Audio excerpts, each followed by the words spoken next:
My question likewise relates to trains and train infrastructure. So I come from municipal government in Swissvale Borough in Allegheny County, and we have, unfortunately, a Norfolk Southern-owned railway bridge, or as PUC refers to them, a highway bridge, which is a bridge that goes over railroad tracks. It was built pre-World War I, has not been maintained. It's at the end of its useful life.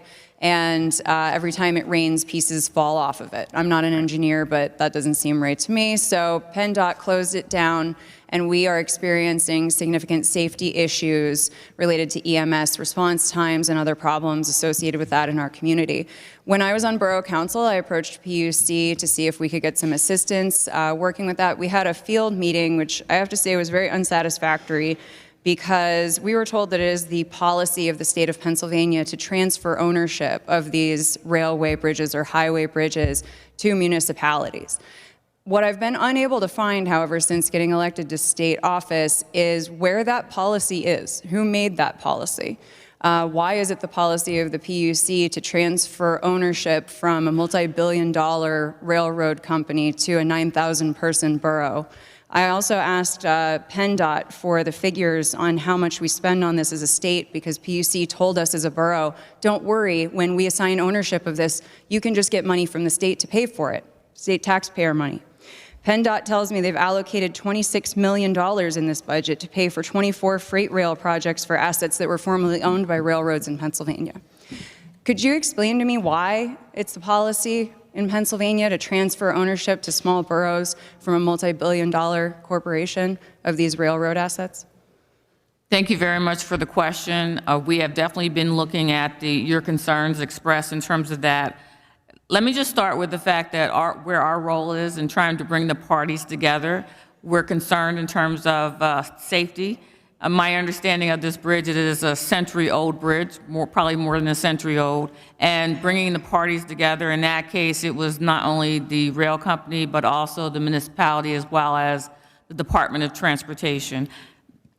That is what safety is, our most important issue that we look at and focus on. And over the proceedings over many decades in terms of trying to make sure safety is at the forefront in any and everything, many times the parties have worked on agreements that they have come to in terms of who would handle maybe the rebuilding of the bridge. And in your case, in your situation, it's my understanding that the rail company has said that they would build a new bridge because making repairs to the bridge was not sufficient. They didn't feel that the bridge itself was safe.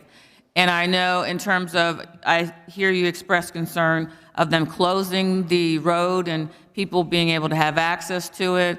Once again, we focus on safety.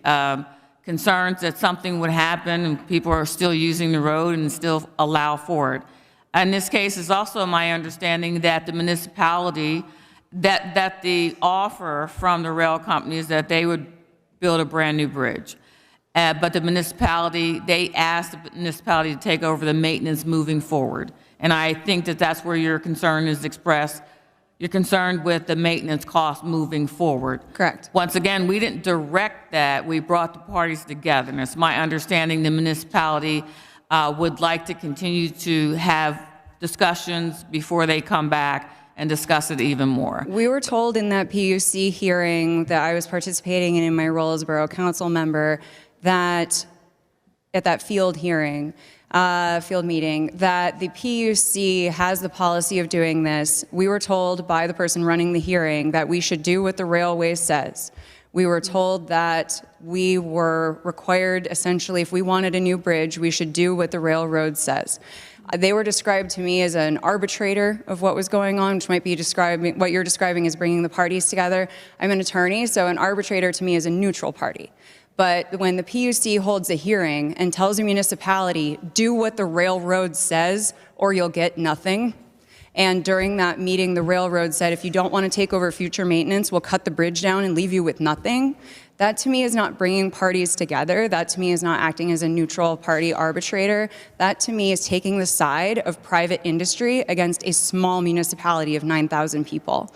And that to me is allocating taxpayer dollars from the people of Pennsylvania to private industry to prop up a corporation on the backs of people in a small municipality. I see my time has expired, and I thank you for your opportunity to talk to you today.